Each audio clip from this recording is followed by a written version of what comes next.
stretching up.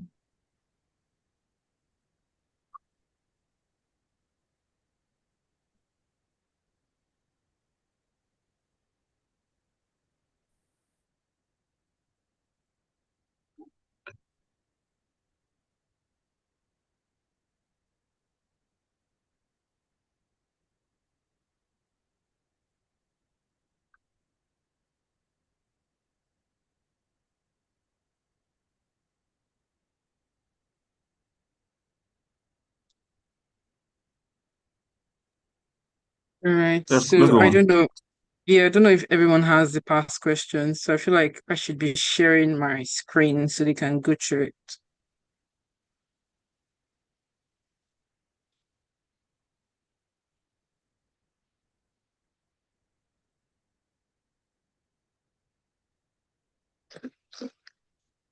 Did you hear me? Yes, you can share your screen. All right, thank you. You're welcome.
All right. Thank you. I want to believe that everybody can see my screen.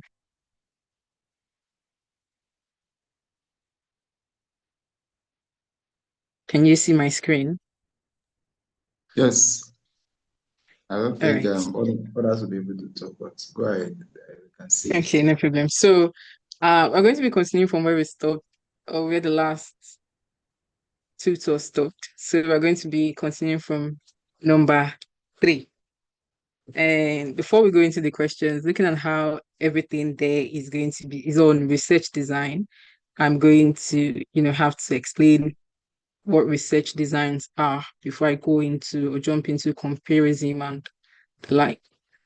So, even before we go into what research designs are, we still have to look at what research is. And we all know that research is a systematic inquiry or investigation to find answers to a given problem. So, in that line, the process of finding these answers, that's why we require the research design, because the research design basically are blueprints that will guide us in collecting and analyzing all the what's it called data related to the problems that we are studying.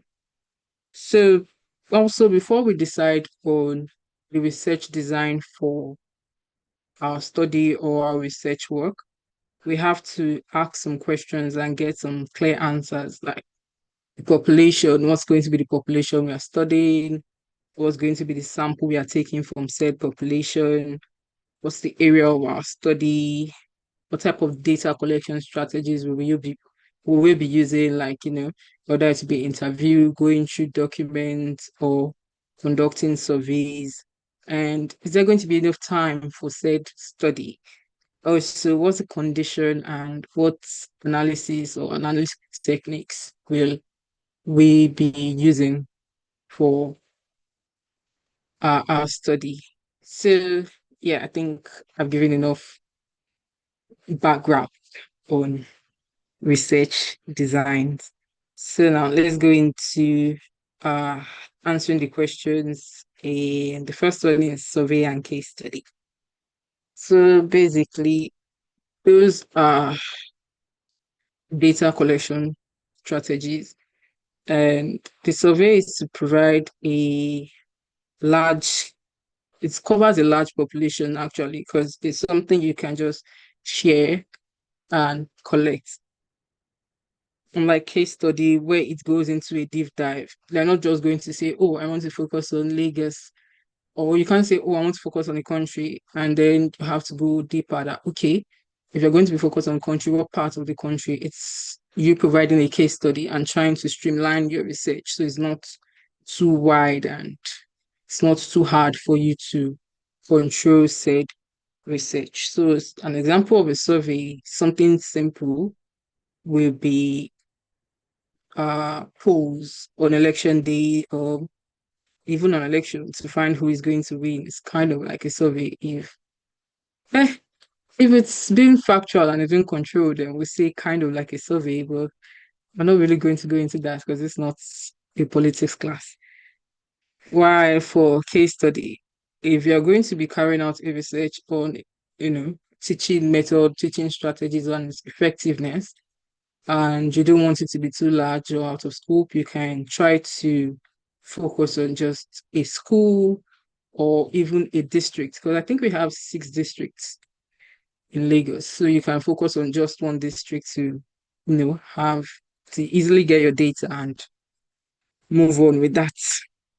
Anyway, moving on to number 2, which is the longitudinal and cross-sectional. Okay, I want to believe that you can still see it because I can see what I have. Sorry. Okay. The longitudinal and cross-sectional designs. Well, cross-sectional designs, they gather information at a single point in time. So I'd like to think that they are similar to surveys too, because you can just get it for a whole lot of people at once without stress. While for longitudinal, you follow the same group of people over an extended period of time. So you have to track a lot of things. It's not just one thing, and it's not something you can easily get. So you have to notice their changes to variables and all of that. So an example of a cross-sectional design would be a study on current teen stress levels. While for longitudinal design, you have to track, should I say GDP, or the amount a country has made over a period of time on selling oil or whatever. So you want to, with how everything is now, you want to see how some factors, maybe the war, maybe what's the word? I can't quite remember the word. Anyway, so you want to see how some factors have affected your what you are looking to research. So that's why it's going to be over a period of time. While for experimental, well, experimental are quite controlled. And there's this thing, RCT, where it is randomized, it is controlled, and there is a treatment. So you are going to have a control group and you're going to have your randomized experiment group so that you can. And one thing about experimental is that you're supposed to change just one variable from the control group so that you know that, okay, it's just that variable that was changed. All other things will remain the same. They will have the same, maybe you are going to pick people from the same age bracket, from the same earning bracket, and all of that. But there has to be something when you're trying to, do a research. There has to be something that will remain or that you will change. Like if you are doing a drug test, you are going to pick people from same bracket or similar brackets, and then if you have one people or one group test the drug, and then you can have the other not test the drug, or even have them on placebo pills. That's those ones that do nothing. So that's your control group. Basically, you're not feeding them any drug. They may think you're feeding them a drug, but you're not. While for the other one, you want to see the effect of your drugs on the group. So for quasi, it depends on how you pronounce it actually. I'm not going into that. So quasi experiments, they don't use random assignments. Okay, it makes causality hard because you know that okay, this person was in this group and this person was in the group, but you didn't try to get the same, you didn't try to control it, you just picked. Like if you're trying to what's it called? If you're trying to measure based on if children are affected by the games they play, all these games now, maybe Call of Duty and stuff. But then you don't want to put people into different groups and control them like, oh, because some people are going to tell you it's not ethical that you're trying to assume that why are you putting their child in said group? And the mother can say, oh no, my junior is a very nice child. He doesn't have to, he can't be in that group. He doesn't do blah, blah, blah, blah, blah. And then you have him in the control group. So it's a thing of it's going to be hard for you to gauge when you finally have your data because did junior have anger issues before joining this program, or was he a sweetheart? And is it the fact that he played the games that made him have anger issues? That's why we say it doesn't really measure causality. Anyway, moving on to historical and action research.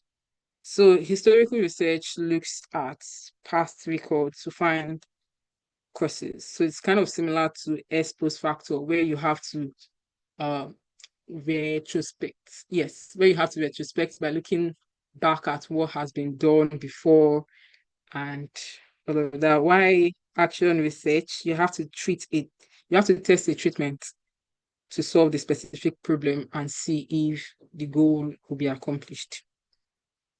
So an example of historical research, though, would be looking at causes of earthquake, because you're not going to go and start causing earthquake because you want to figure out how and how long it's going to take. It's unethical. And the same thing they keep saying about how research has to be ethical and stuff. So you're going to have to just go through what's it called? The data already on ground to try and figure out the pattern of why earthquakes happen in so and so area, how often they happen, and anything else you can figure from said um research. While for action research, you just go in. It's like you're going to, create a new program. Okay, you know that these people have a problem, and then you try to fix it. Or you implement maybe a new teaching strategy, you implement maybe a new program to try and fight against school bullying and you know, all of that. So now we're going to go into listing the distinctive features of the following research design. All right. So the first one is ex post facto research.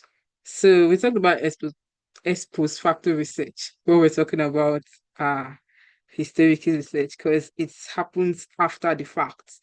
It's not something that you have to see, to research, and all of that. It's not something because most of the time, if you're going to do an ex post facto research, it's because the thing cannot be controlled, basically. So you have to just go through the data that's already on ground to examine the effects and see what happens. So an ex post facto research cannot be manipulated because it has already happened. So you cannot say you want to go back into the past to go and try and fix it. And it's like comparing even lung cancer rates that okay. Because you cannot say you want to give people cigarettes to start smoking because you want to carry out a research.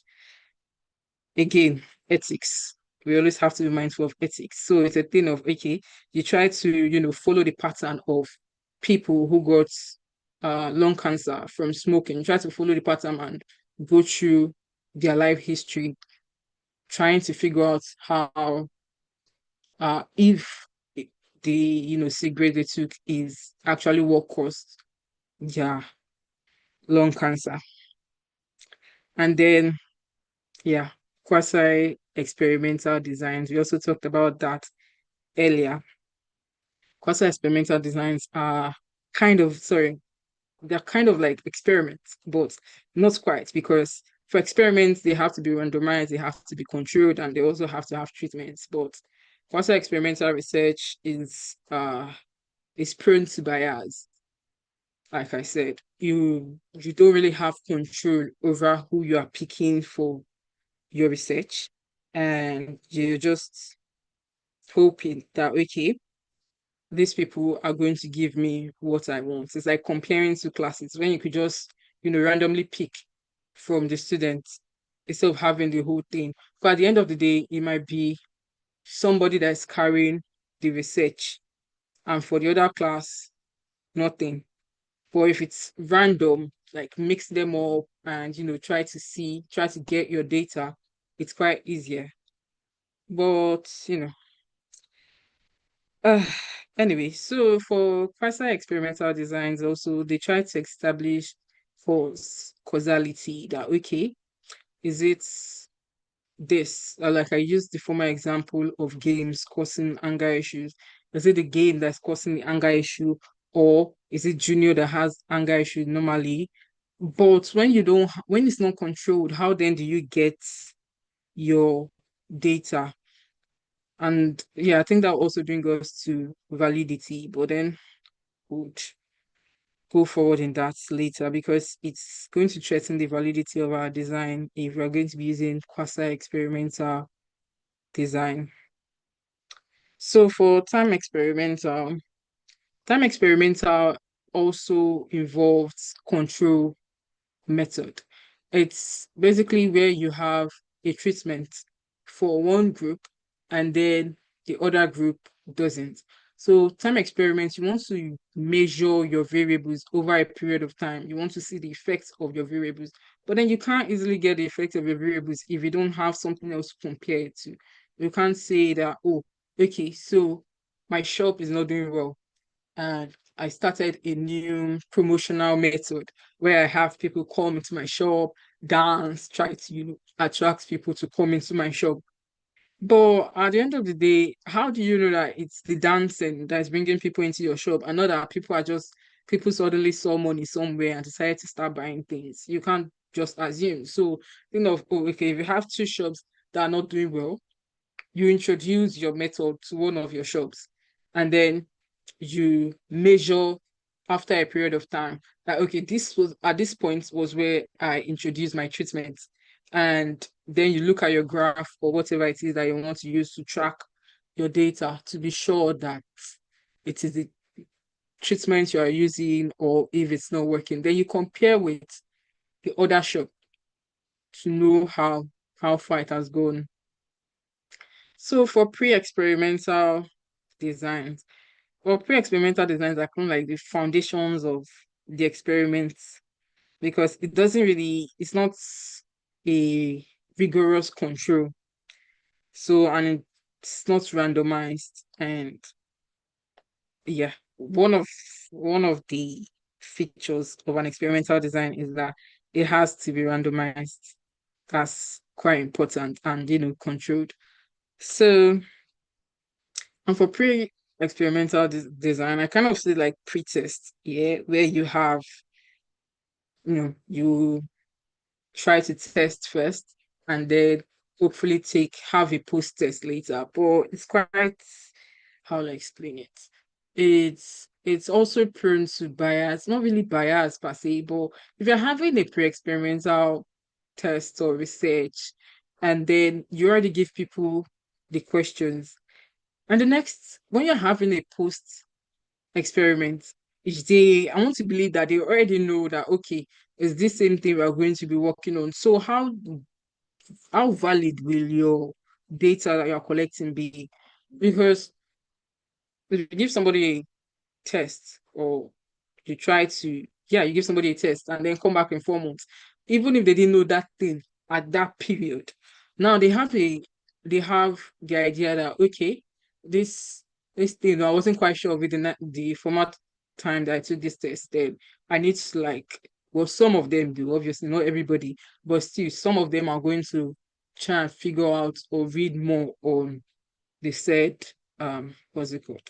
The said test. So somehow also it's not quite valid because now it's not, they don't, they're not blank as they were, and then the ones that have gone ahead to read it will have skewed our data because now we don't know if it was a treatment. That means the explanation you gave or the whatever it is that you introduced that has the students being more knowledgeable about the test or the exam. You don't know if it's that or if the student went out, got more knowledge from maybe even another class or another teacher or on his own. So that's also one of the problems of pre-experimental design. So now we're coming to the last question about using adequate examples, write detailed descriptive notes on any. Okay. So we're going to primary and secondary sources of literature review.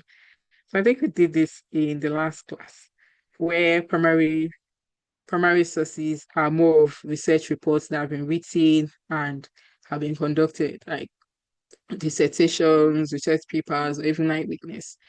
While for secondary research, there are documents where a person has summarized or interpreted the research conducted by someone. It could even be textbooks or reviews, even most of these websites, because they're just citing or yeah, summarizing what's already in a document. And we talked about validity earlier also. Validity refers to the accuracy of the test and whether the, oh, sorry, instruments, not tests, whether the instrument is actually measuring what it is supposed to measure. So you should recall that at the beginning, I said that before you decide on the instruments that you want to use, sorry, just give me a minute.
All right, thank you. It was going to get loud in my area, so I had to like mute it before it got loud.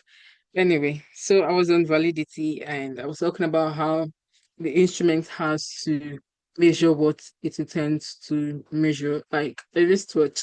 It's not just there to be fancy on your wrist. If it's not working, then it's not valid, even if it's, quite fine, or a thermometer that can measure your temperature, it's not given.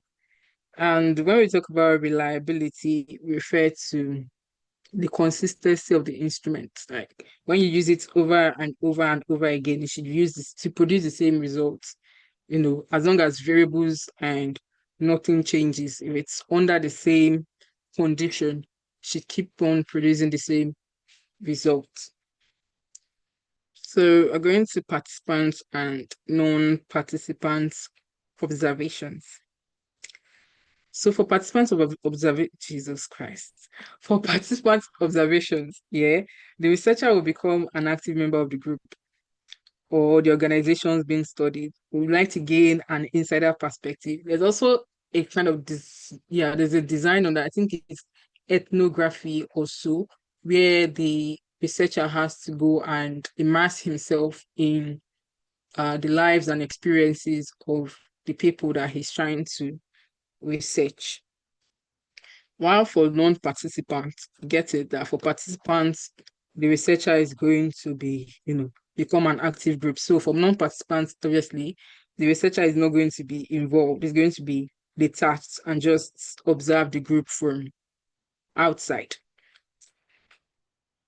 And for questionnaires and interviews, interviews are mostly oral, they're mostly face to face. And for interviews, well, you have to go through so many things because you have to try to, what's the word? You have to try to meet them where they are. It's like you walk past a person now, an older person, and you don't greet, and you get to the shop you want to buy something, you realize that this person has closed.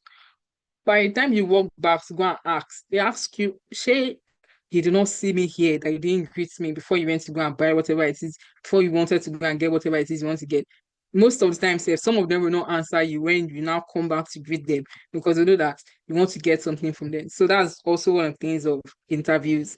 You have to you have to get used to the culture. If you're going to be interviewing people, you have to build a rapport with them so that they can be free with the information they are giving you. It's not quite informal.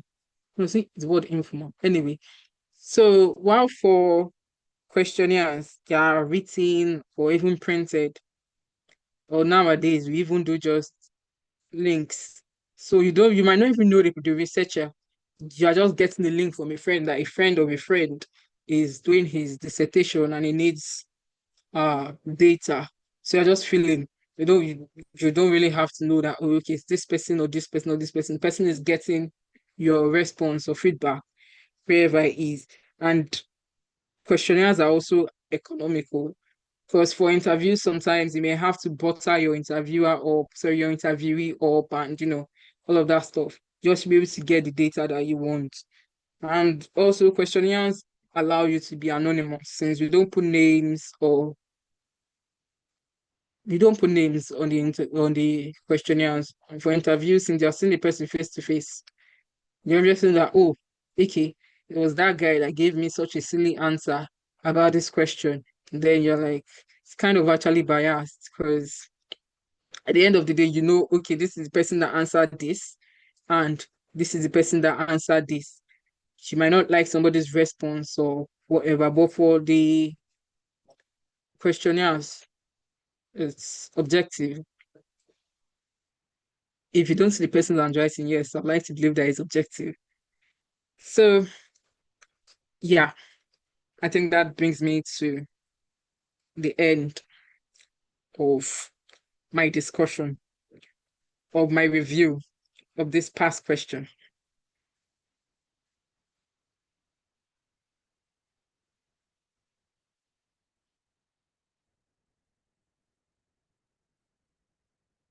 Okay, this is where I don't know, maybe someone else is going to come take in or something.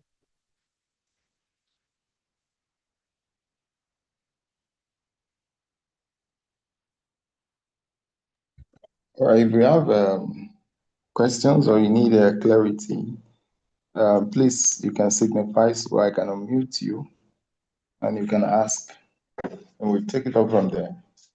Before we go to Edu 803 and Edu 804.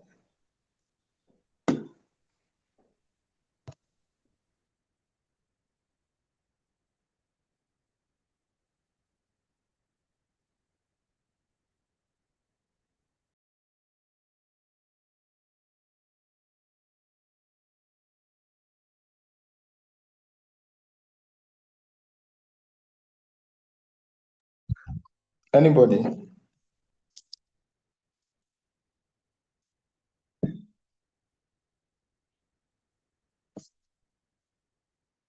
Okay.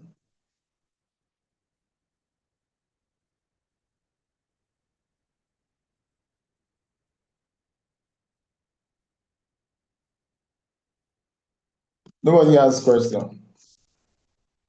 Or they are still breaking their fast. And I said if you want to ask, raise up your hand. I mean, use the emoji that you're raising up your hand so I can cite you Then I can unmute you. All right. Okay, I will unmute you one after the other. So you can unmute yourself now. That's Dominic. All right, thank you very much. Good evening, everyone. Please, could you throw more light on the liability and validity again? Very much.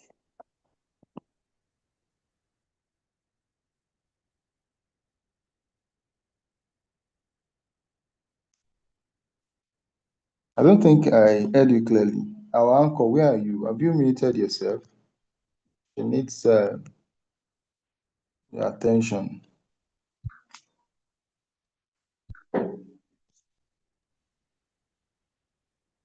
All right, sorry. Okay, so for validity measures the appropriateness of the instrument to measure what is meant to measure. Like I said, that it's I One gave an example. example of a wristwatch actually. What? Okay, so Okay, so I'm hearing myself off. All right. Okay. So since a wristwatch is an instrument for measuring time, it's only valid when it can measure time. But know that there are some wristwatches that show dates. If your wristwatch can show dates and the time is not working, then it's not valid. That's basically what it is, because it's supposed to be able to do what it's meant to do. And then there are a lot of things that we check. That's the phrase validity, content validity, predictive, and the construct validity, even the criteria related validity. That's for the predictive validity. And for reliability, it means that no matter the number of times that I use the said instrument while under the same constraints with no additional variable, I should still be able to get the same results from the said instrument. Nothing should change. That means it is reliable. So yeah, yeah, I think I'm done with that. Should I go into types? I guess not.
I thought you wanted to discuss types. Please do. Okay, somebody, Adetomiwa.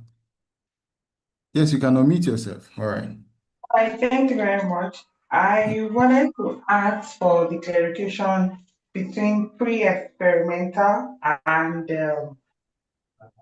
basic research or pure research.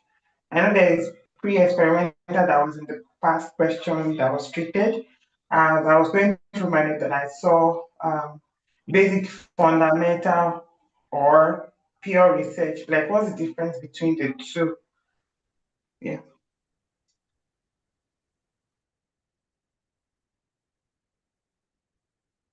Where is Uncle? She ran away. Okay. Please unmute.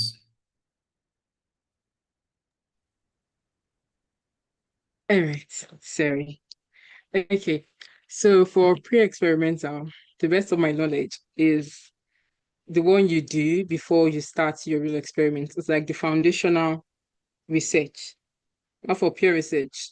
I don't think I can actually talk much about pure research, but I want to believe that if it's, well, research is about solving problems, sorry, finding answers to problems. So I feel like that's what's going to be.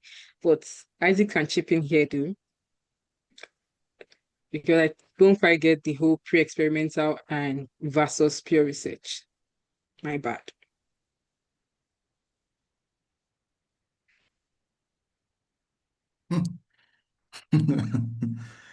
Why me? Somebody else can assist in that. We have somebody who wants to contribute or share his opinion on pure research or basic research versus pre-experimental research. All right. So, do we have anybody? Anybody? Anybody?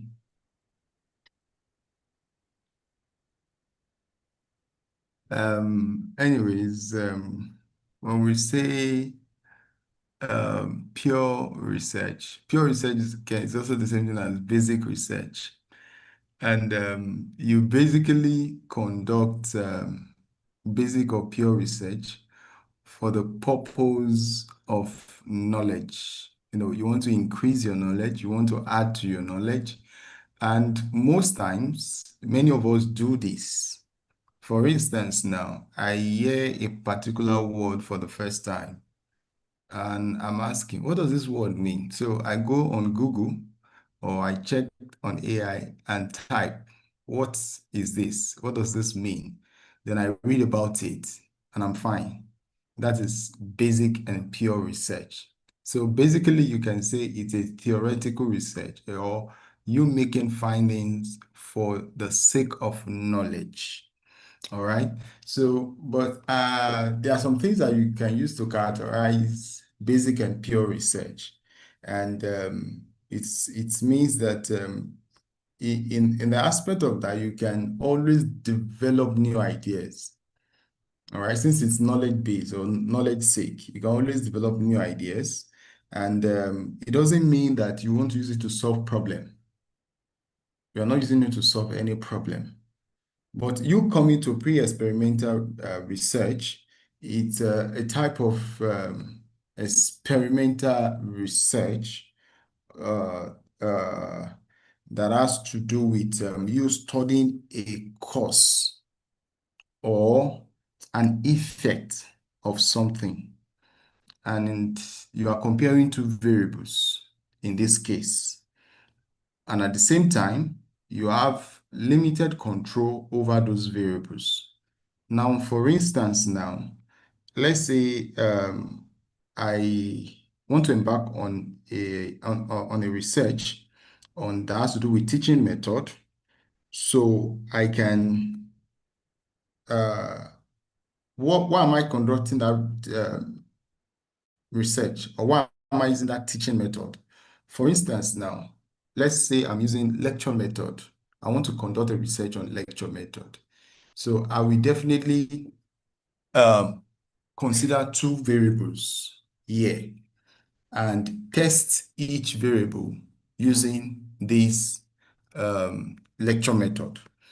So we can always say that in pre-experimental research, It is a type of experimental research used to study the cause and effect relationships. Now, for instance, a teacher may give a new teaching method to one class and check their performance afterwards without comparing it to another class. So which means before, I don't know how to put it in a very simple language, but let me try. Take your class, for instance, now. You have always been teaching them and you have always known their performance. Maybe the method you have always been using to teach them is playway method, and you've always known their performance. But this time around now, you now decide that, okay, let me change to lecture method and give them.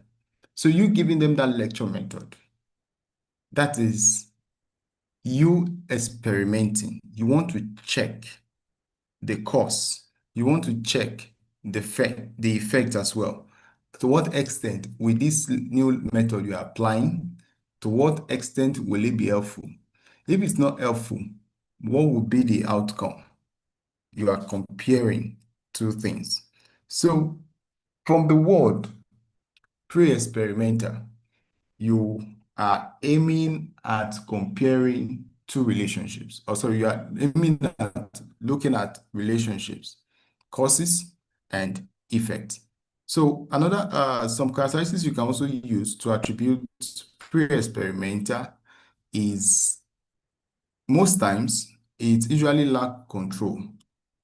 It usually lack control, and it is often more of exploratory in the sense that you want to dig deep, you want to know more, you want to find causes, you want to find effect, and also the results are less reliable.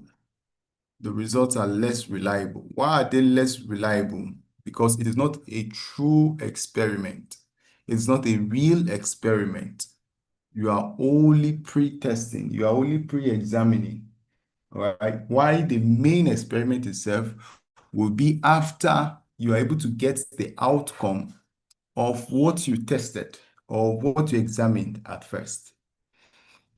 This is what you can get, or this is what we can say as far as pre experiments all about. I will have shared the screen with you right now, but I'm trying to locate the document. I can't find it. But all the same, let's put that back of our mind. That basic has to do with you getting for knowledge sake.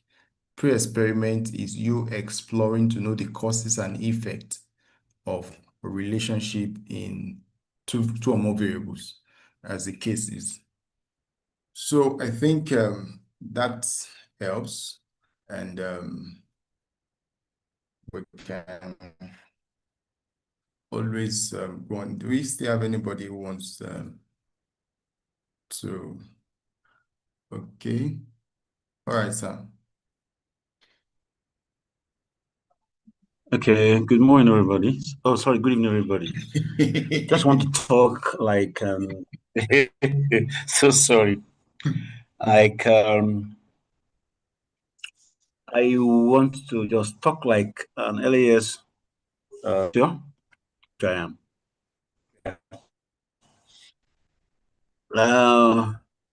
Pre-experimental research is a research that you carry out to test the water before carrying out the experiment process that has to do with your research work. No experiment is meant to test the validity of a concept as well as reliability. So now that in order to minimize costs or carrying the old materials and resources that you need for your experiment, so you need to test the water through a short one group test. Yes, through a research. It's kind of so it's what you decide to carry out before you start the real experiment.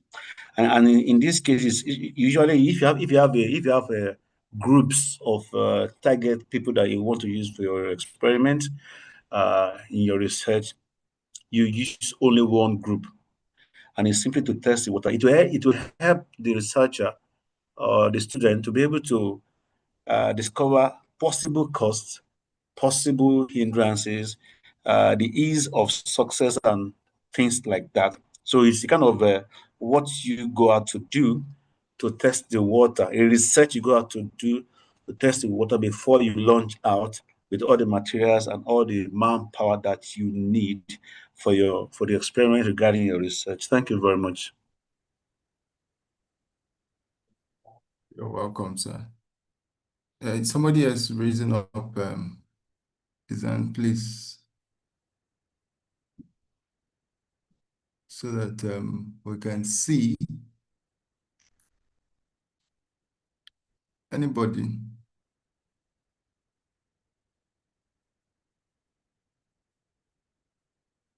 Some persons were asking in the group that they need to know the difference between EDU 803 and 804. We have said it times without number, and I think we are going to say it for the last time. EDU 803 is curriculum design, and EDU 804 is planning and implementation, curriculum planning and implementation. So anything that has to do with design, you know that it is 803. And that has to do with plan, implementation, then you know that it is 804. All right, Uncle, I'm happy to share screen now. So let's have this away.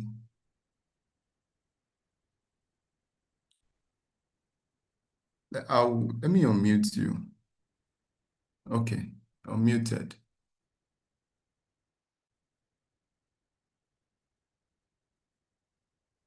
Is she there?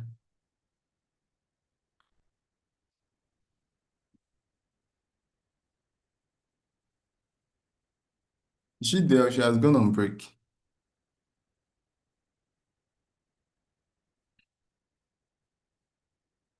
All right, let's take EDU 803 and 804, so we not take much time and see. So I'll be calling on people randomly to share their opinions and contributions as far as this is concerned.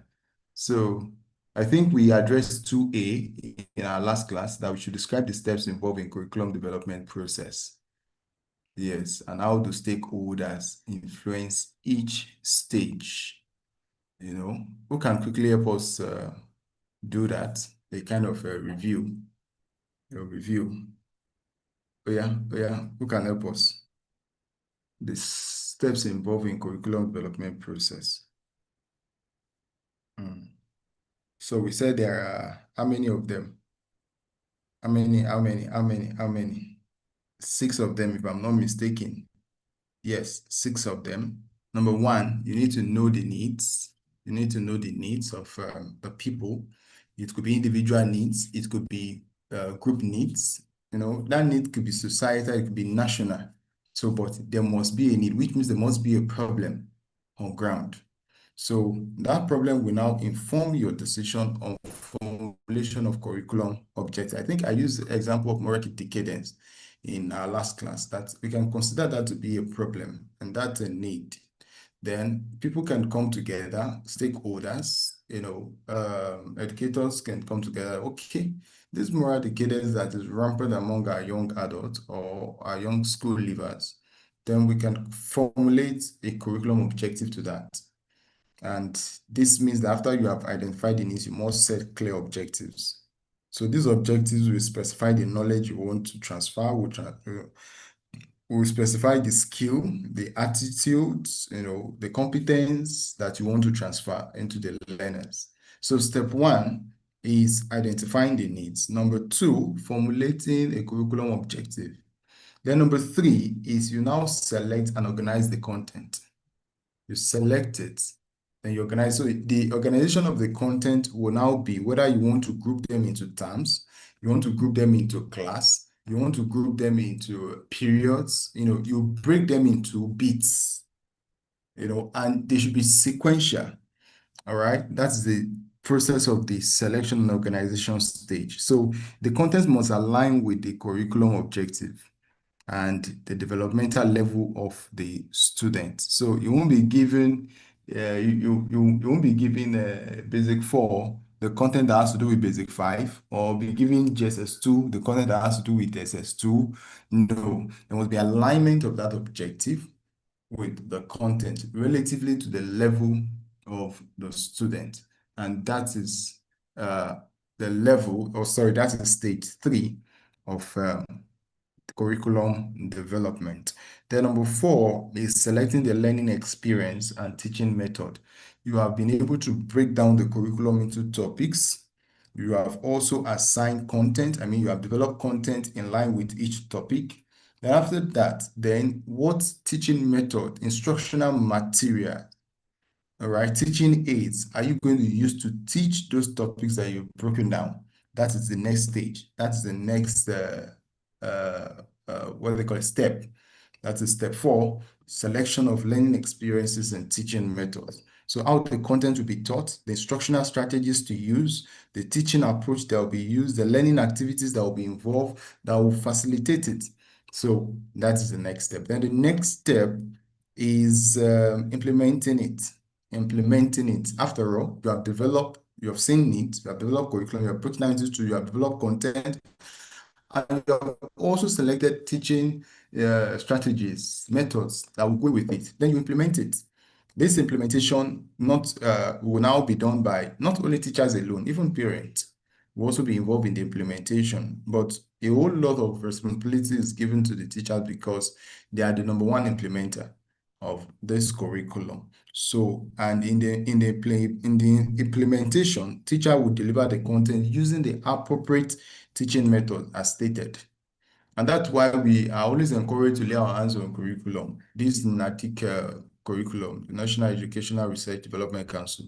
Inside it, you will see the topic, the content, the objective, even the instructional material you're supposed to use to teach that topic.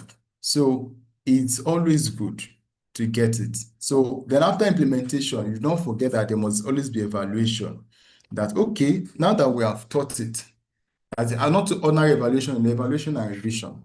After we have taught and we have released out, we're going to know whether the content would be, sorry, let me receive this call. Sorry, a minute.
Sorry about that.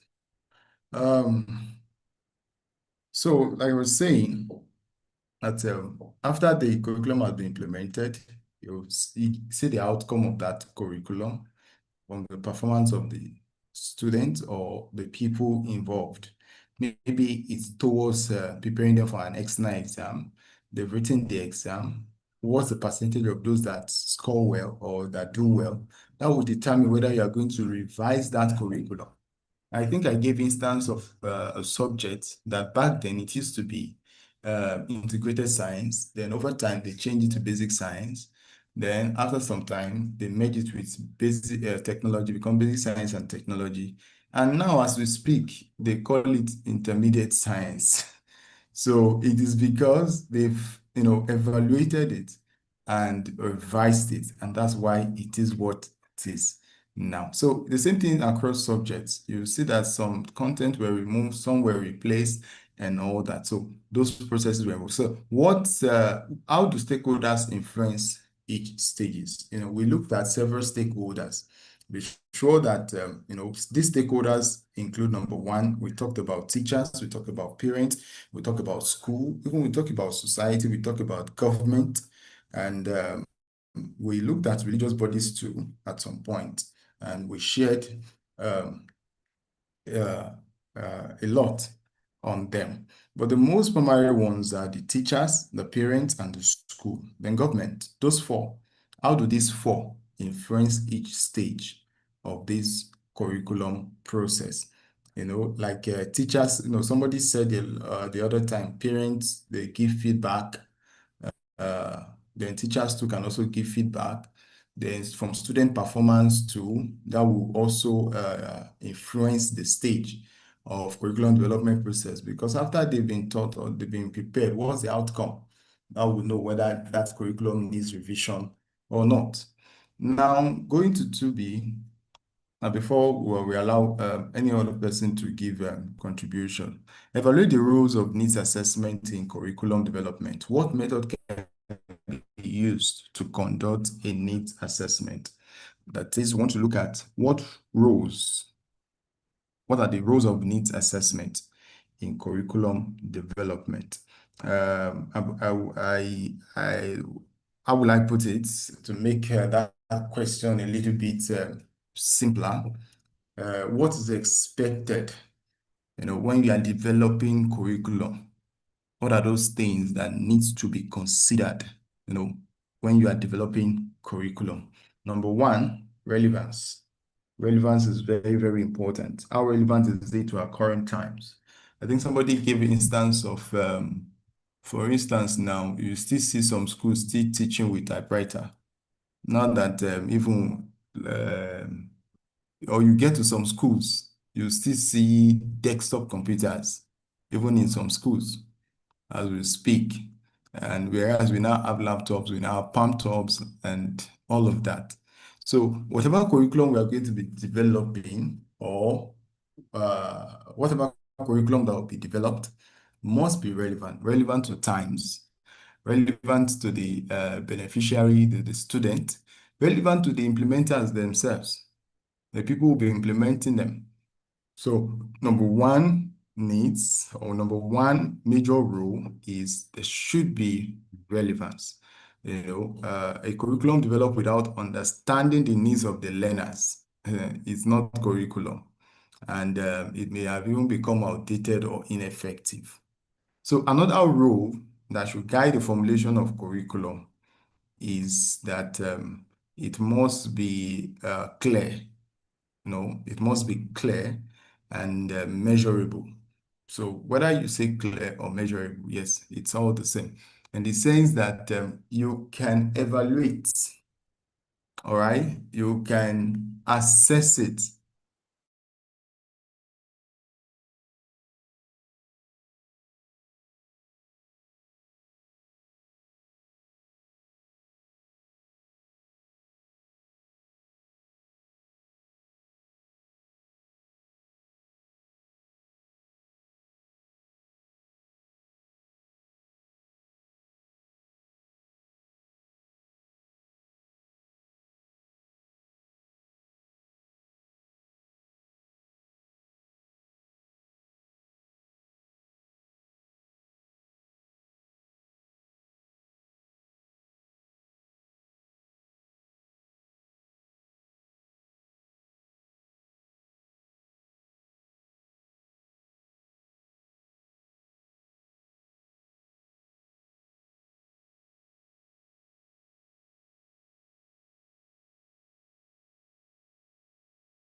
All right, can you hear me now?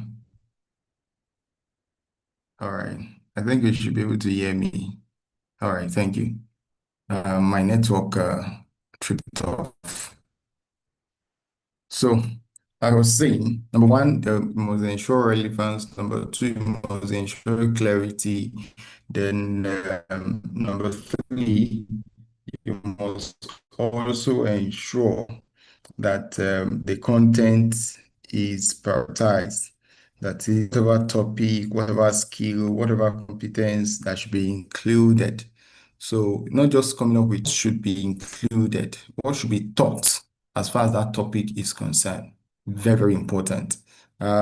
We are experiencing a little bit of setback in the new curriculum that was developed by the federal government with new subject allocation, no, new subjects, some were removed, some were replaced, and all.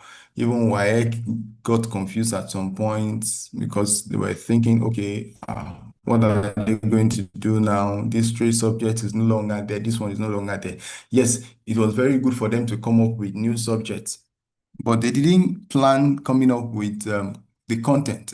You can imagine a country like Nigeria is also going through such a mess that yes, you are coming up with new subjects. What about the content? And you launch new subjects without launching it alongside with the content. So it became a big mess. And WAEC is saying that they will examine on the basis of those new subjects. Where do we get content to teach them?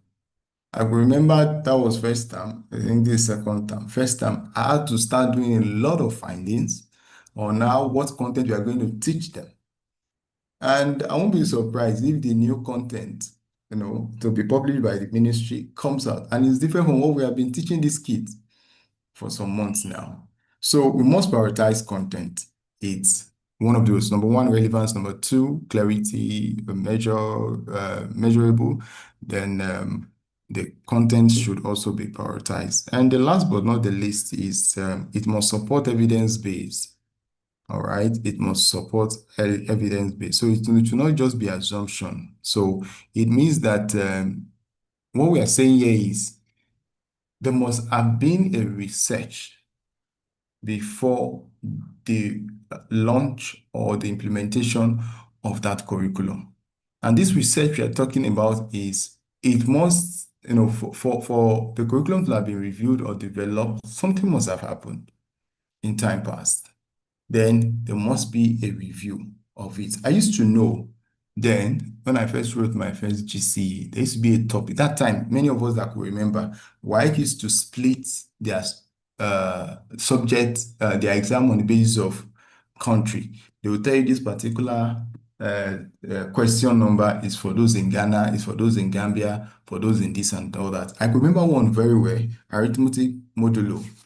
They said it used to be for Ghana, but as we speak now, even it's now in Nigerian curriculum. I think they introduced it maybe virtually 5, 6, 7 years ago was when they introduced it.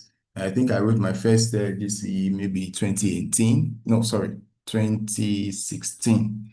Yes, was when I wrote my first O level. 2016. You can imagine that's barely about 10 years.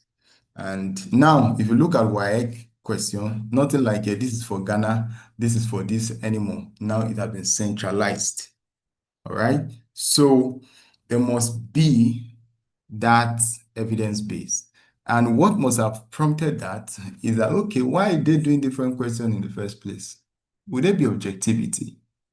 Would there be, will the curriculum be measurable in that sense? Not at all. Was what has brought about that. So I think I've been able to help with 4: the relevance, clarity, content prioritization, and evidence-based. That is, the content must also be evidence-based, or the curriculum must be evidence-based. So those 4 are very, very important. Though they are more than that. I think if we're doing our personal studies, we can always check them out. So I'm going to take a pause here. If you have questions, you feel free to ask. You want to contribute, please feel free. And you know how we do it. You just raise up your hand. I will see the hand, then I can unmute you so that you can contribute. Thank you. Anybody there? Quickly.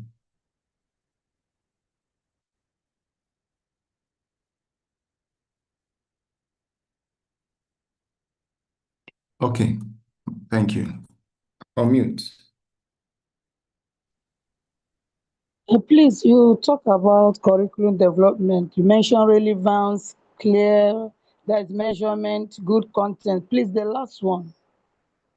Evidence-based. Evidence-based. Okay, thank you. You're welcome. All right. Should we go back to...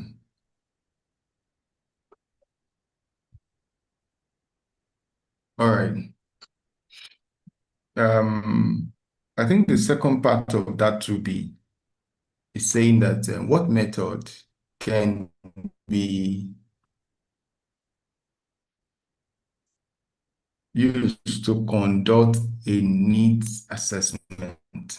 What method can we use to conduct a need assessment? There are a good number of methods. I think I can help with 5 methods you can use to conduct a needs assessment. So number one of them, which many of us are also aware of, is survey and questionnaire. You want to implement a change, all right? Even in a system, you cannot just act irrationally. You must act on the basis of fact and figures. And you can only get these fact and figures when you employ the use of surveys and questionnaire. For instance, now, maybe a particular brand, wants to roll out another product. For some of us that are aware, Biggie Gala and Right is from the same brand. I remember then, one of my lecturers was involved in that process. I think they first released Biggie Gala. Yes. People were not buying that Biggie Gala like, they should. And instead of them to scrap it from the market, no, they did research by distributing questionnaire. They go to gather people opinion. And from that opinion, they acted on it and they released Right Gala. So more or less like a brand giving us 2 products. If you don't buy Biggie, you will buy Right. So one of the methods through which you can conduct a needs assessment is survey or questionnaire. Number 2, through interviews. You can also, get or use needs. You can use interviews to conduct needs assessment. Interviews will involve discussion, with key stakeholders. You can call a very special meeting. Maybe there is a trending issue in the system where you are, in the school where you are, or wherever you find yourself. There's a trending issue there, and you need to fix it. You can always call the people involved and have conversations with them. This is the problem. What do you think? What can you talk about? And they will definitely share it. All right. It's just like now that they've made how would I put it, mathematics optional for commercial and art students. That it's not compulsory, they pass it. So some persons will have done research to that level and come up with such a plan or come up with such a policy. Number 3, methods you can use to conduct a needs assessment.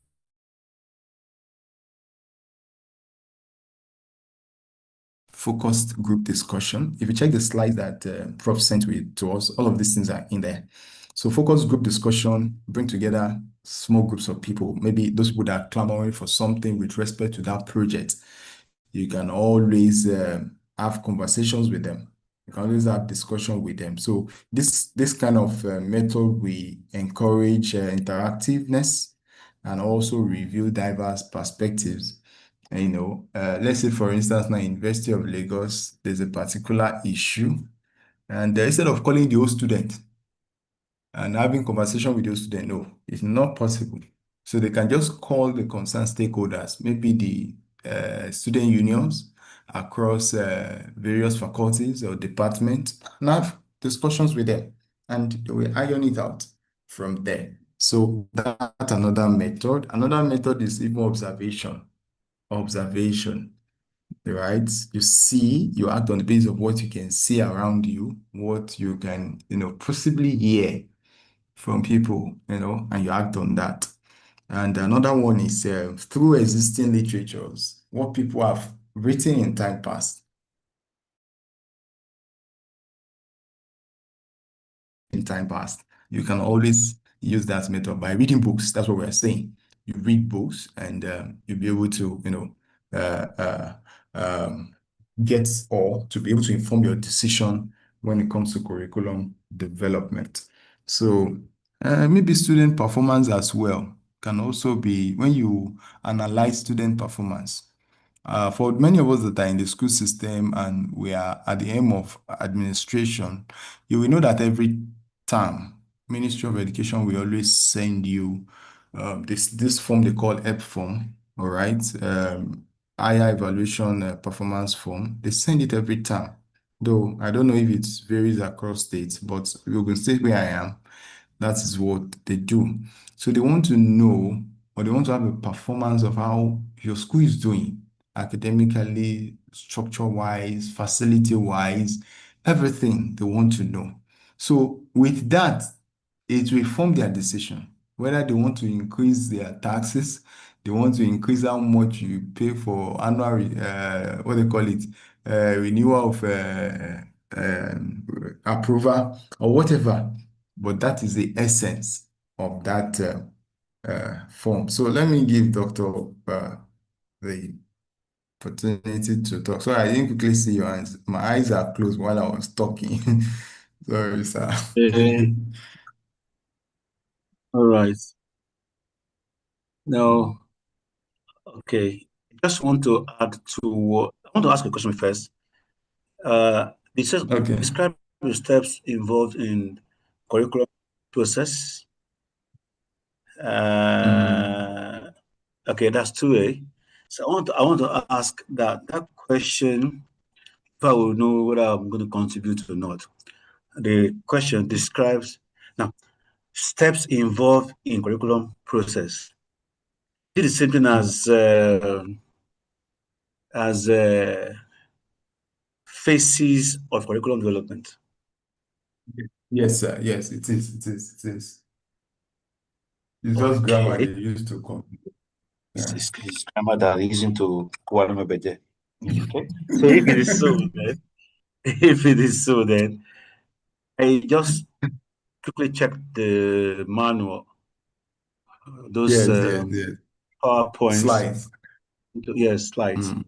Because I did something. What I did was I compiled lectures 2 to 8 PowerPoint slides and then Okay.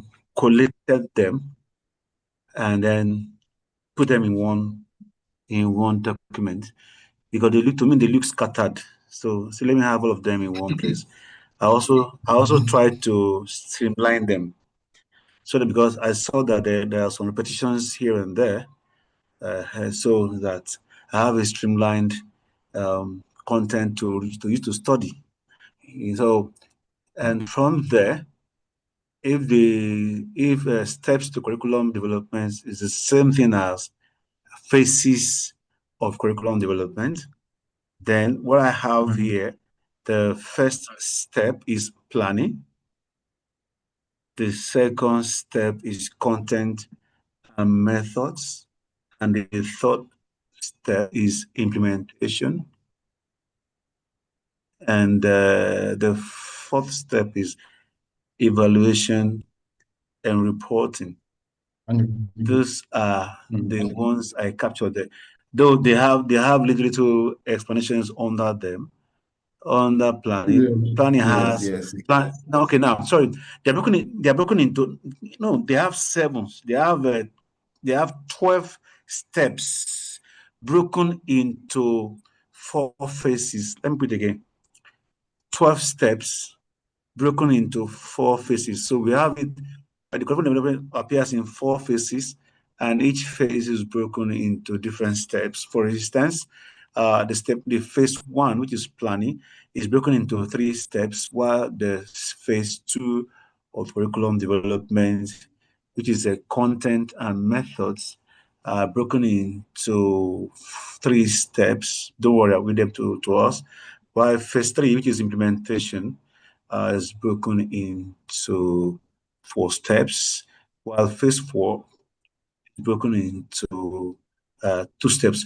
But now what I was trying to confirm from you, which you've already said is just what I said now. Now, under phase one of curriculum development, which is planning, phase one is planning. The 3 steps we have there is one, identifying issue or identifying the need, identifying the issue or identifying the problem that curriculum is meant to solve. For instance, the new curriculum, any other curriculum that is just coming up, the nuance of it is to solve the problem of unemployment in Nigeria. That's because I dug into the new curriculum, and I studied it very well, and I realized that one, it's a replica of the newly constituted Cambridge curriculum. The new curriculum from Cambridge that was being released in 2004, that was the same thing, the very thing they give to us in Nigeria as our new NRDC. The content in the Cambridge is just being make it to become culturally inclined or culturally responsive to the Nigerian context. Right. So when I started to read between lines of the new NRDC curriculum, I realized that it's meant to actually do 2 things. One, to make the usual, way of ending a learning outcome at the head knowledge to transit into ending a learning outcome into skill acquisition. For instance, now if a child learns oral English at the end of 1 year, 2 years, or 3 years, either primary or secondary school, the child should be able to speak good diction. And if it's on home economics, the child, if it's on mathematics, the child, it is to transit from just teaching a child on how to calculate on paper to teaching a child on how to apply that topic to real life. For instance, the topic of ratio and proportion for grade 5. The aim behind the ratio now from that new curriculum is that you don't just teach a child to be able to calculate ratio only, but where can he use ratio in real life henceforth. So that is what I saw there. And if you come to home economics or the science of it, let's say the topic is air, and then after learning the topic air, the issue is not because the learning outcome will not be define mention properties of air and list uses of air. It is that at the end of the lesson, the child will be able to look at what can I use air for in my life now. For instance, now a child can become a bicycle vulcanizer, pumping the French tires on weekend and making money out of it after learning hair. Okay, so and so on and so forth. If you go to home economics, the same thing too. Don't just teach the child cooking methods or how to prepare juice without the child actually preparing juice. So it is not about what child can. So the aim is that for any topic we teach in any subject, it will end up with the child acquiring a skill that it can use in life. Now that's the first one. Then the third subject that is under it, under each of those section, primary, lower secondary, and so on. The three subjects were meant for something that come. Let's not wait till during NYSC and a graduate will shamefully be doing Sahid project, but that a child in primary school will be able to have learn a job, learn a trade, and be able to start being an entrepreneur from primary level. So they then looked at what are the problems that we have now in Nigeria that people can learn skills or vocation on and begin to make money from there from primary level. So the first one is photovoltaic, which is same thing as solar panel installation. because of power instability in Nigeria. Second one is garment making. Everybody sews clothes and so on and so forth. If you check it very, they are the very thing that they are in vogue now in Nigeria. So the curriculum that was just being newly released by the NIRDC satisfy the identifying a problem and scripting curriculum towards it. So step one is identify a problem or an issue. Step two is form a curriculum development team, which I'm sure they did. Step three is a conduct needs assessment and needs analysis. Okay, and then so step four is to state intended outcomes. That is now under phase two now. But let me just go in steps. So step four is state intended outcomes. Okay. Now, from our lecturer, what he put there under the state intended outcome is what the learner will be able to do after instruction, which is what I've already explained to us. That one takes us down to step five, according to the lecture manual, which is select content, which you mentioned too. You select content, and under the content will cover the scope and the sequence of knowledge, skills, and attitudes. And if you check the need, I mentioned knowledge, skills, and attitudes. Those are they are the same thing as the three learning domains. Knowledge signifies cognitive, skills signifies psychomotor, while attitude signifies the affective domain. Okay, so step six talk about design experiential methods. So, and then step seven, I think, is a produce a curriculum product. I'm reading from the manual, please. Produce curriculum product. That's step seven. Produce curriculum product. So the way it is based is actually develop existing materials. So and then number 8 step is test and revise, which probably maybe they are doing now and we're not aware of it. Okay, so test and revise. You mentioned it that it's supposed to test run it. So maybe they have test run it, I don't know. Maybe this is how to test run it now, I don't know. But that thing you said by saying, well, heck, we give us questions is because we know well for Nigeria. Because there's no way you're going to roll out a new curriculum now and it will be thoroughly tested. The validity and reliability will be tested first of all, okay, before exam bodies will now begin to run with it. May God help us in Nigeria. So, still under the curriculum development is step 9: recruit and train facilitators who will train the end users. And number 10 step is implement the curriculum, which I think is the stage we are now, implement the curriculum. So the last two steps there, step 11, design evaluation strategies for the curriculum to check, just what I said, to check if it is actually usable or reliable, whatever. And the last step 13, is reporting and securing successes. So reporting and securing. The government will be giving a report to all of us stakeholders, okay, and then getting resources that are needed for it through continuous funding. So I'll quickly run it again. 12 steps I saw there. Step 1, identify issues. Step 2, form a curriculum development team. Step 3, conduct needs assessment and analysis. Step 4, state intended outcomes.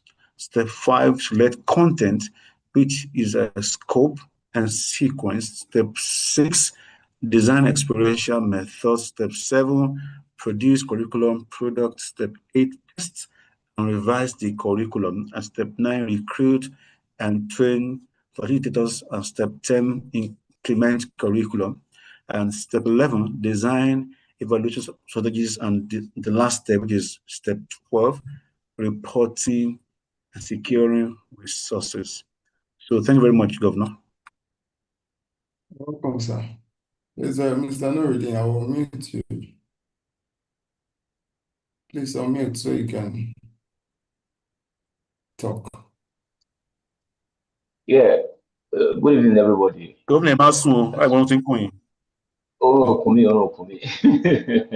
Orokumi. So, please, I want to quickly ask this question. Is there a way we can have access to this new curriculum that we have been talking about? I think that will go a long way and help every one of us. You know, we are doing curriculum development, curriculum design, and all that. And some of us don't even know. We have never seen what a curriculum is all about. If anybody can help us to get it, I don't mind. I think that will go a long way to help us to understand this What do you say process. you need about the curriculum? The new curriculum, the new one. And what do you say you need about it? No, if you can get the soft copy or even the hard copy. So if there's a way you can have hard copy.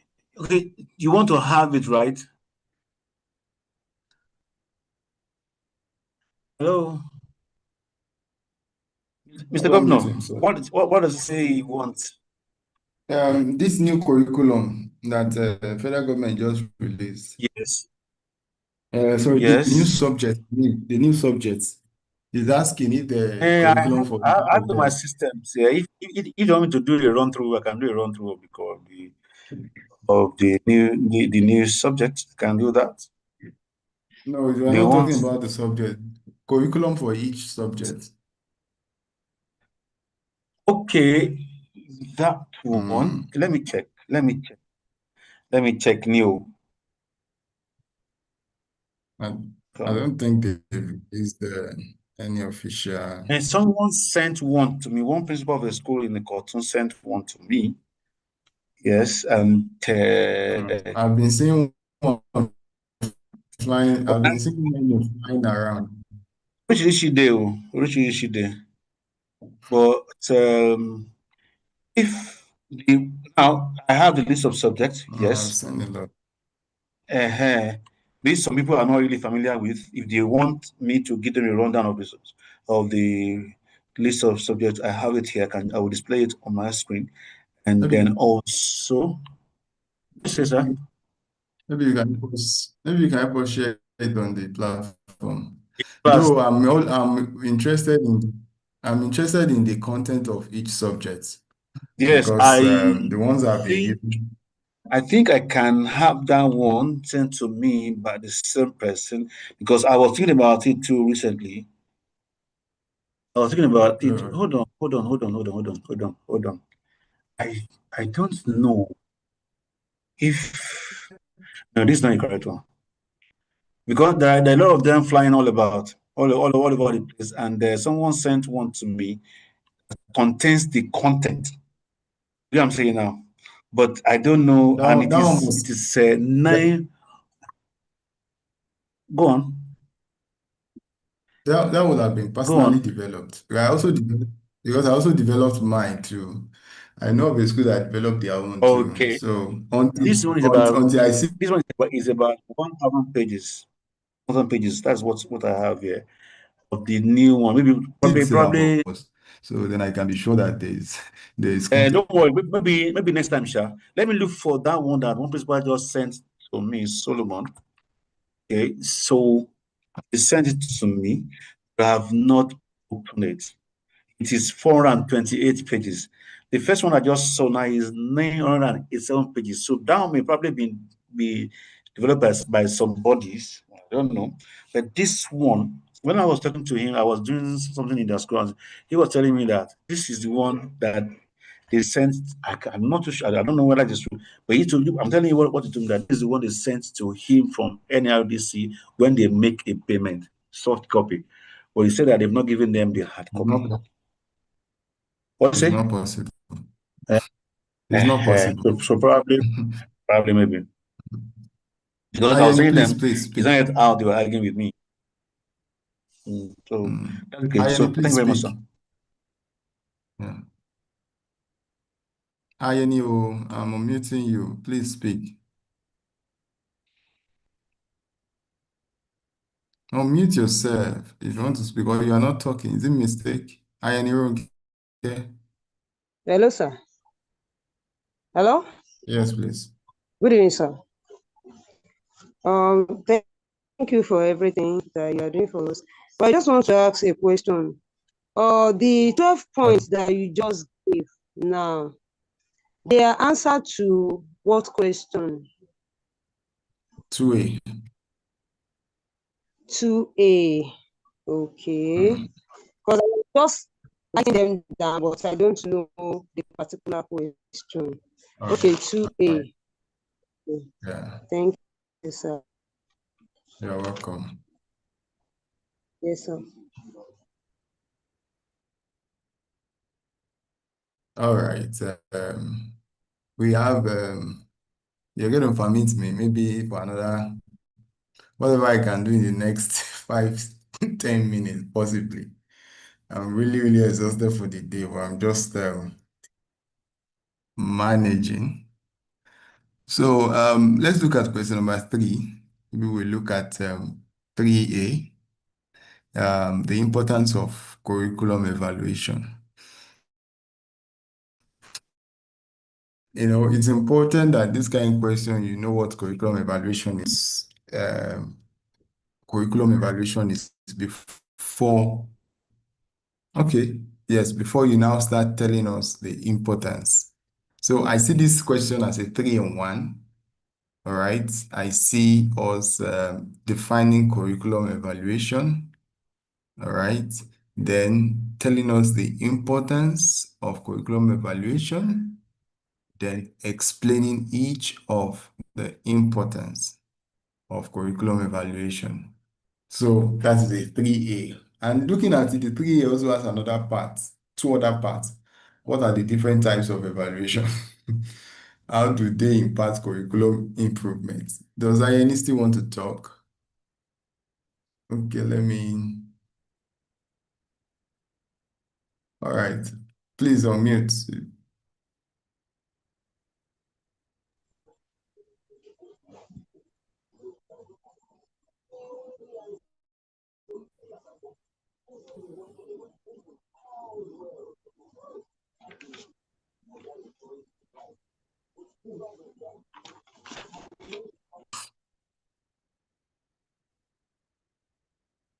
All right.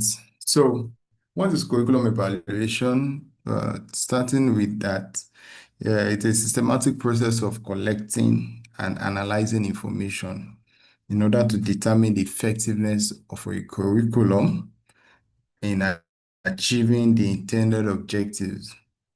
That is curriculum evaluation. It's a process, a systematic process at that, of collecting and analyzing data or information in order to determine the effectiveness of the curriculum in achieving the intended objectives. That is curriculum evaluation, right? And having said that, what are the importance? If you are collecting data, you're analyzing the data, or you're collecting information, you're analyzing the information, you want to know to what extent does the curriculum objective, to what extent can it be achieved?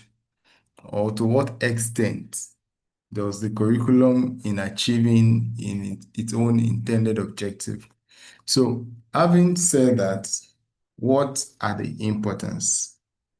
What are the importance? So one of the importance of curriculum evaluation is it will help us to identify the strength and weakness of that curriculum. It will help us to identify the strength and weakness of that curriculum. And number 2, it will also help to support the curriculum for revision and improvement. After you have identified the strength and weakness, that strength, you improve on it. The weakness, you revise it. So that's another importance. Help us to identify the strength and weakness. 2, it helps the curriculum to be improved and revised. Then another importance is it also ensures accountability. That is, you can monitor the progress, from students to teachers to parents to school when it comes to implementation. Because when they know that you will evaluate them, then you do the implementation, they will be able to give report. So it ensures accountability. The implementers will be accountable, because they know that it will be evaluated, to be assessed. And another importance is promote better teaching and learning experience when they know that you would evaluate. Because after you have evaluated or you are able to collect data and you see the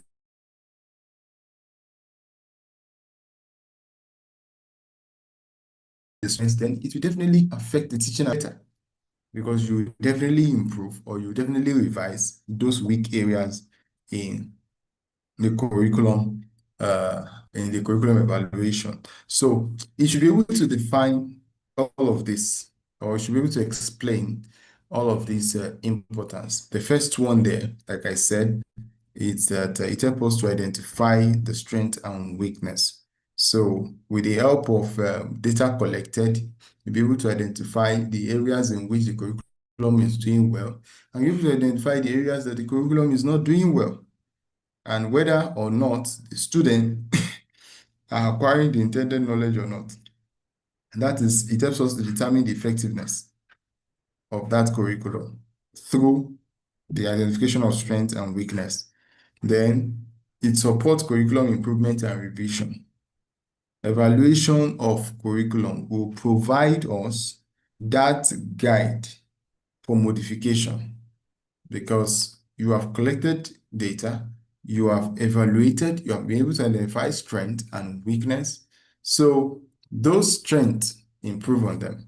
The weakness, revise them so that their curriculum can be effective.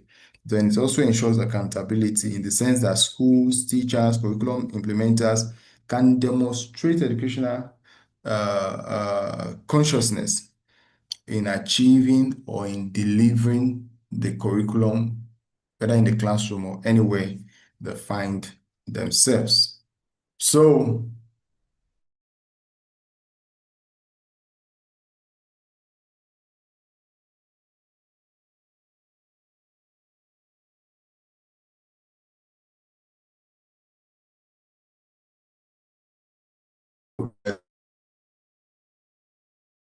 curriculum evaluation, number one, formative, summative, diagnostic, process. I think there's another one. So what's that fifth one? Um, is it outcome? Yes, outcome evaluation. Formative, summative, process, and outcome. I think I skip one, diagnostic. So I come again. Summative, formative, diagnostic, um, process, and outcome. So these five types of evaluation, curriculum evaluation, all right, these five. Number one, the summative. This one takes place at the end of the curriculum program. That's when it's done. They say you should do it. What are the different types? Now, what are different types of evaluation? Now, this kind of question, I will not advise you list. All right, even if it's just to give little or minimal words of description or definition of each type of evaluation, you do that.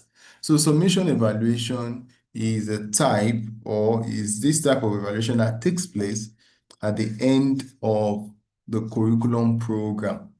That's a summation. And the formative evaluation is conducted during the implementation.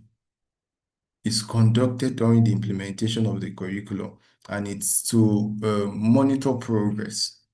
All right. While they are designing the curriculum, they'll be testing it. I won't be surprised in another 1-2 years to come. This new subject they introduced, they'll just scrap them again and replace them with another thing and say, yeah, this one, that. So that's what formative can do. Formative evaluation is done during. Summative is done after. All right. Then diagnostic. This one focuses on identifying learning difficulties, all right, or weaknesses among students before and during teaching. The diagnostic. For instance, now you want to know the academic level of a particular child.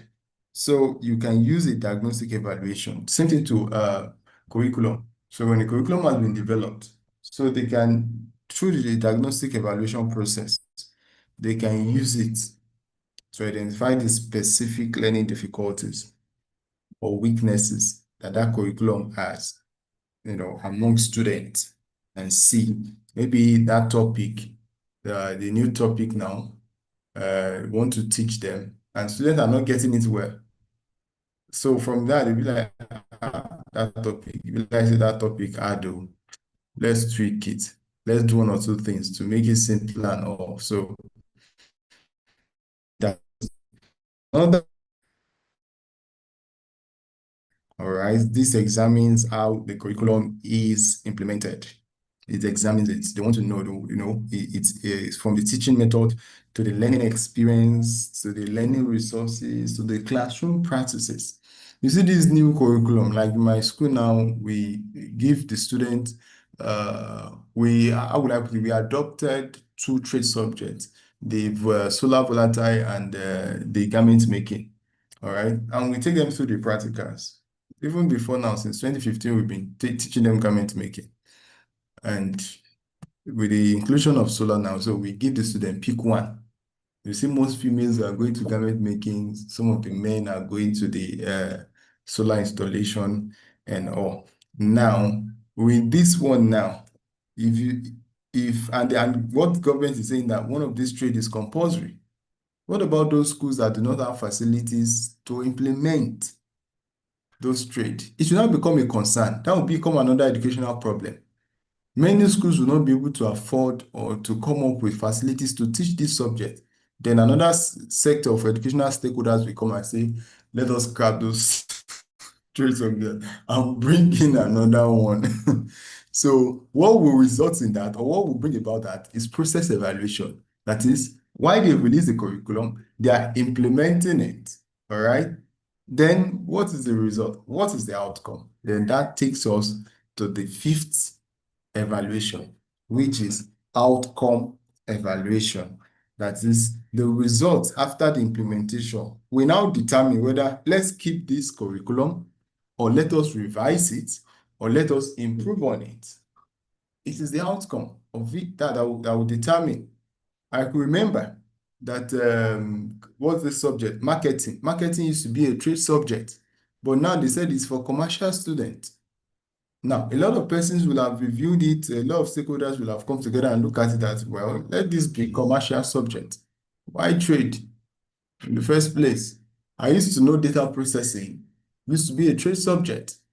Then ICT or computer used to be a regular subject. But now, both data processing, ICT, computer, they've merged all of them together now. It's now digital technologies. If you see the content of that digital technologies that I was able to lay my hands on, it's so loaded. AI, coding, robotic, a lot in it. So if it's in the course of its implementation, what's the outcome? No, and one of the things that will inform the revision of this curriculum will be the performance of students in this external exam, the WAEC and NECO. I won't be surprised if by next year they come up with a new plan again.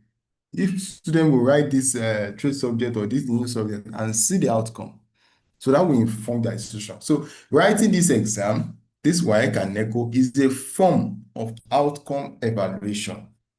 And to the last part of that question is saying, how do they impact curriculum improvement? All right, this the impact or how do they? It will provide us with evidences. All of this evaluation will provide us with evidences, whether it is formative, whether it's a diagnostic, whether it's a process, whether it's the outcome or the summative. All of them will provide us with evidences, whether the curriculum goal is achieved or not, whether the curriculum needs to be reviewed or revised or not. That is what all of this curriculum evaluation can do for us. Ladies and gentlemen, at this point, I think I have to go. However, we can still spare like 10 minutes. If we have questions, contributions, please feel free to do that. You can raise up your hand so I can unmute you and you can have your contributions. Thank you. Anybody? This Ayeni, are you with us? Please, I'm asking you to unmute yourself, since you've been raising up your hand for a long time. Oh, yeah?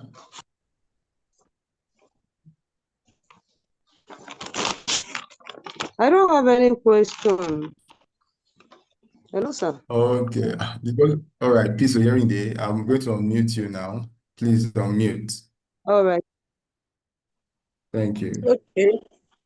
EG, God bless you. Thank you so much for all you do for your sacrifices. Please, I God just bless want you. to kind of ask this question to be about the role of Okay. needs assessments in curriculum development.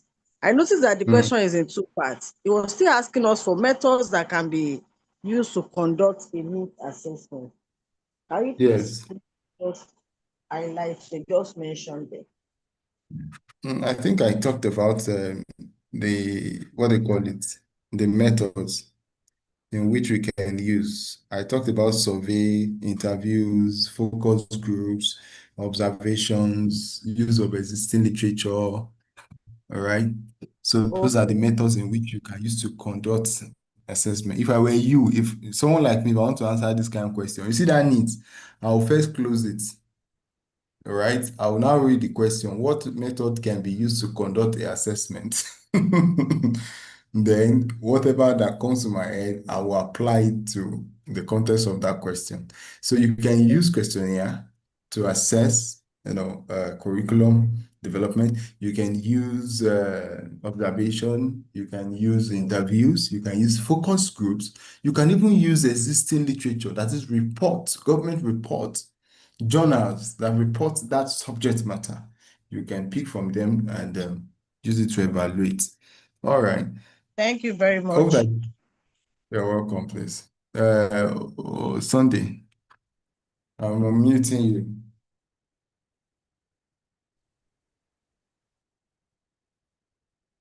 You mute yourself again. Okay, thank you. Good evening, sir. Please, Please, my question is that I just wanted to help me to describe the diagnostic evaluation, sir. all right. All right. All right. All right. Diagnostic evaluation focuses on identifying specific learning difficulties, all right, or weaknesses among students before and during the teaching process. Mm. If I don't know, but I think many of us that are teachers, we do this, we do it. Sometimes you give a test, not that you actually want to grade them on that test or you want to record that test. You want to use that test to know whether the student now understand the topic or understand the subject matter you're teaching them.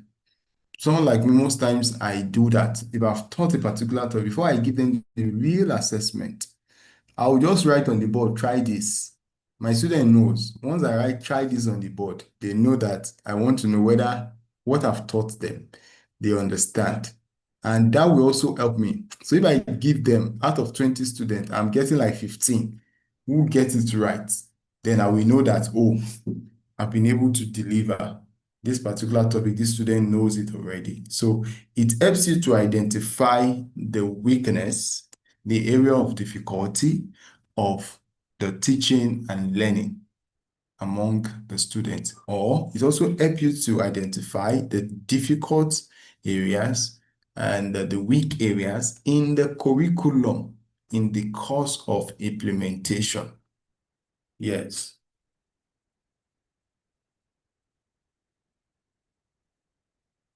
I hope I've tried. This one that will I say I don't dey sleep already. All right. All right, sir. I'm unmuting you, sir. All right. All of us, we are well done in trying to succeed And may God Yes. crown our efforts in Jesus' name. Amen. I just want to chip in something that is not part of the lecture. No, it's not part of what we are doing in Okay. school, but it's part of what we can do hands-on when we get to our various school. Regarding the trade subjects that are attached, there are some schools that are not doing it right. Just want to chip in just the next 1 minute or two. The trade subjects actually start from junior secondary, Even from primary, and also senior from secondary. primary. But and it's not at all being fixed for primary. So the first thing I want to say is that it's not a bad idea for your primary school to start doing some of these things, some of these trade subjects. It's not a bad. That's number one. Number two is because before now, from nursery good. Yes, that's what I said. I said it is not a bad idea for a school that is smart to start to bring it down as low as primary 3 or primary 2, and they start doing it from there, from primary straight to the senior secondary. That's the first advice I want to suggest. Second one I want to suggest is this: some schools they are choosing only one. It's not about choosing only one. You can choose. We have for the lower secondary, we have 6 for lower secondary: solar, photovoltaic, installation and maintenance. Number 2, fashion design and garment making. Number 3, livestock farming, which include fishery, cattle rearing, goat rearing, snairy. Then number 4 is beauty and cosmetology. Number 5 is computer hardware and GSM repairs. Number 6 is horticulture and crop production. Now, those 6 are for the lower secondary, while the same 6 are for the upper secondary. So the first thing I say is that it would be a good idea, it would be a best seller factor for a school to bring it down as low as primary. And number two, I say is that, which is where I'm going to stop now, is you can take more than one. You can take 3, you can take 4, you can take 2. But there is one that no school must not take. That is computer hardware and GSM repairs. That one, I suggest all schools should take it. However, why I say that you can take 3, 4, 5, no, you can take 2 or 3 or 4, 2 or 3 or 4, is that during that time, you just share the children into three vocational classes that you have chosen. So as some people go for solar installation learning, some people will go for fashion design. It will be running concurrently at the same time on the timetable. And I suggest that it comes twice in a week, so that by the end of a one academic session, some children in your school have become entrepreneur, standing on their own, being CEO by the age 7, 8, and to the senior school level. Because in Nigeria of nowadays, it's in Nigeria that certificate does not work again. You finish with all the Abba. skills in this. Eh? Yeah, okay, let me stop here. Abba, Thank you very sorry much. to cut you short. Uh, Sorry to cut you short. Implementation uh, is key. Some of these schools no, don't no, have I have facilities. run it for, no, wait, hold on, Wait, sir. wait, I have run it for some wait, sir. schools. Wait, sir. Mr. Nee Okay. wants to talk. I know he wants to say No, let me say something on something. this before you say something.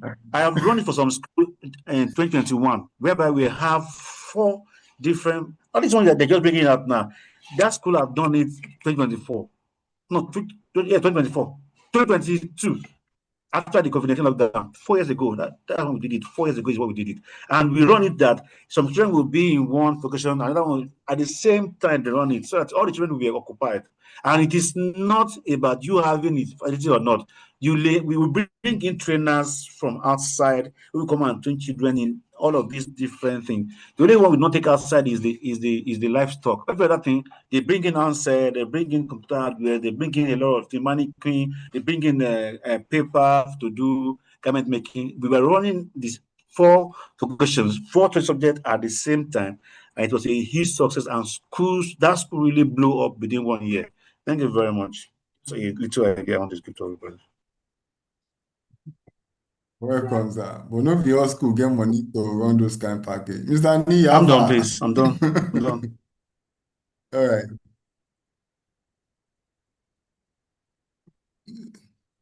Governor, please. I asked, yes, I'm with you. I'm asked to unmute Mr. Ni. He wants to talk. All right now. Thank you, Your Excellencies, and No, everybody here be present. careful there. Um, I've looked at the question, which is explain the importance of curriculum evaluation. What are the different types of evaluation, and how do they impact curriculum improvement? First and foremost, and I've heard a lot of people asking questions on this.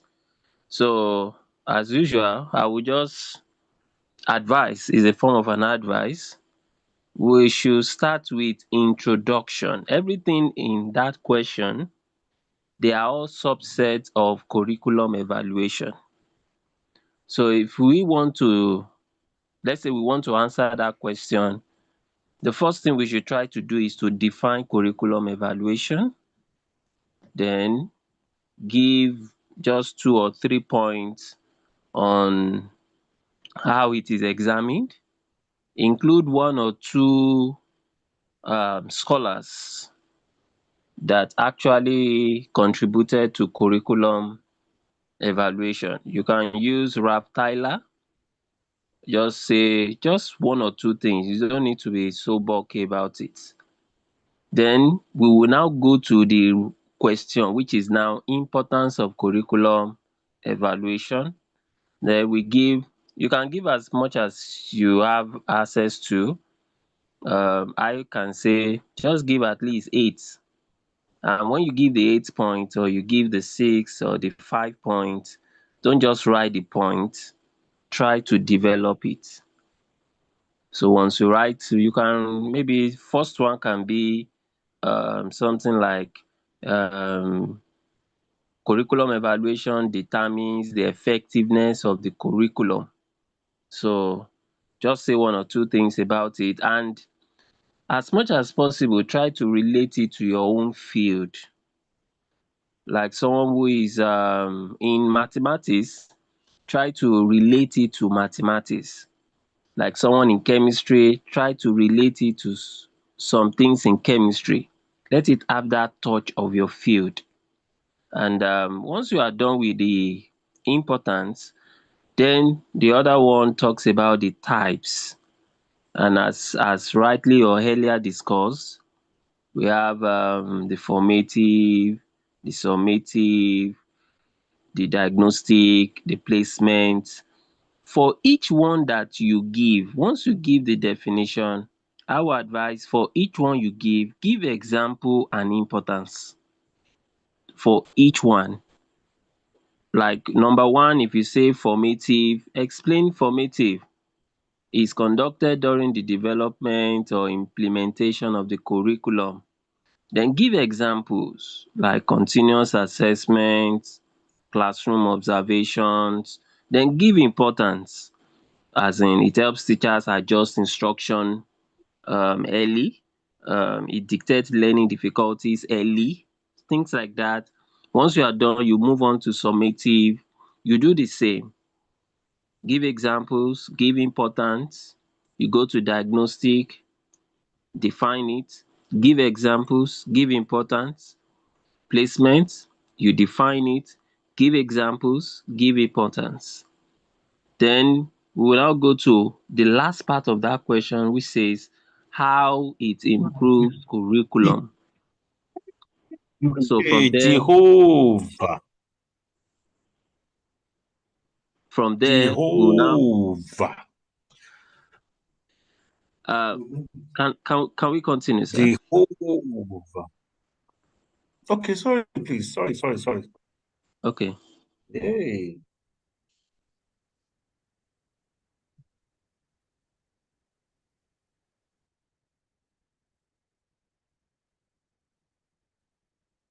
Can I continue?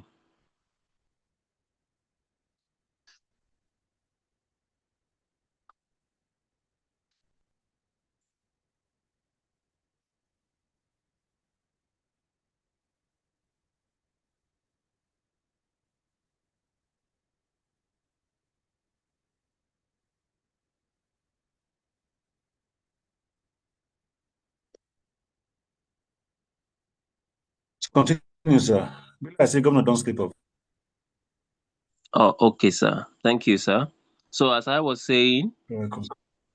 for each one, then we'll now go to the how evaluation improves the curriculum development.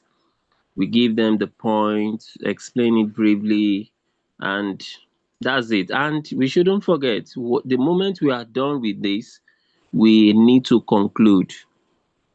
You have to conclude it, and in the conclusion, just a brief introduction, then try to synthesize the importance, the examples that we've given in the body. Just add one or two things just to conclude it conclusively. So that would just be all I would like to say concerning that question. Thank you, sir. Okay, you're welcome, Mr. Ali Ashabu. Okay, before somebody asked a question here, let me take over from where the governor ends it, so I can quickly round off. Tomorrow is a day of rest. Okay, somebody, Abdulsalam Esther, asked, the problem with this trade subject is the equipment to carry them out.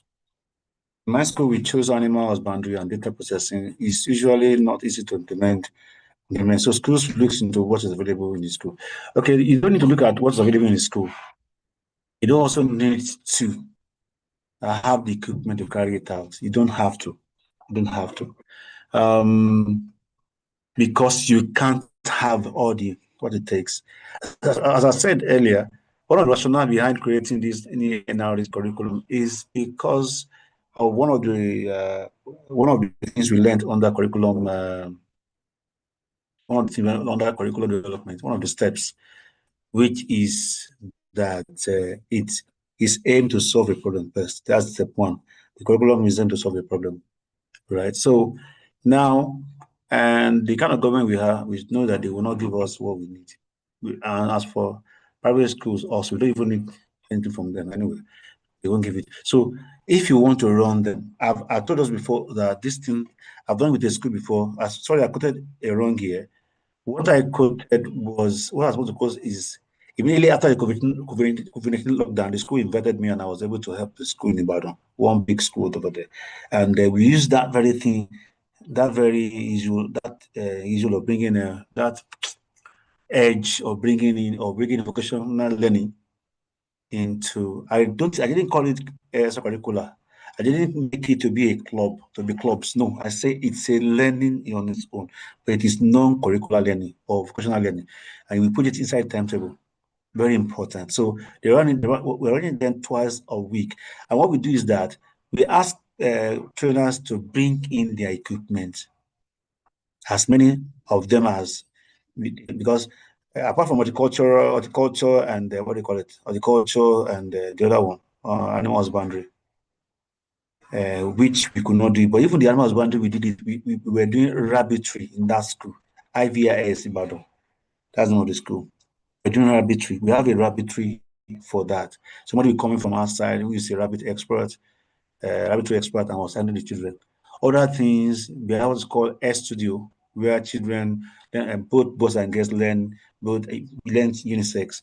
We have what is called a home and catering craft. That's what we were doing in those days, not even now, when the company bought their own. And it was highly successful. And that year, we did it first term, second term. By the third term, parents began to come in, streaming, flood in to make inquiry. That school got 19 new intakes that year. You won't believe it. First time, 19 new intakes for the first time.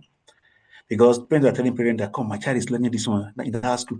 It was not note copy, it was practical learning.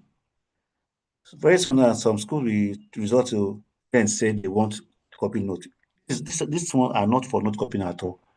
It's not for note copy. Even if there are textbooks for it and textbook they miss the mark, you are not supposed to be copying note for this three subject. It is hands-on. If however there will be exam to be written about it, just if you have two periods, let's say one period be for particle that make children to become to learn vocation, and one period to be for the exam that is coming on the way. If I thought there will be exam, if there's no exam in 2 days, it's going to make your school to be different from others. You know, school now highly competitive, and you need a competitive edge for your school. So what you need, it is a collaboration between you and the community. Okay, you're going to have trainers from roadside coming to your school to train them. I think we need to stop now 10 minutes after 10. I'm not sure there's anybody again that would want to. If I thought there's anything you want to say, let's keep it tomorrow morning. On behalf of our General Governor, Isaac Rahouf, I want to say good evening once again, everybody, and we have drawn curtain for today. Good night and have a good night rest. Thank you very much.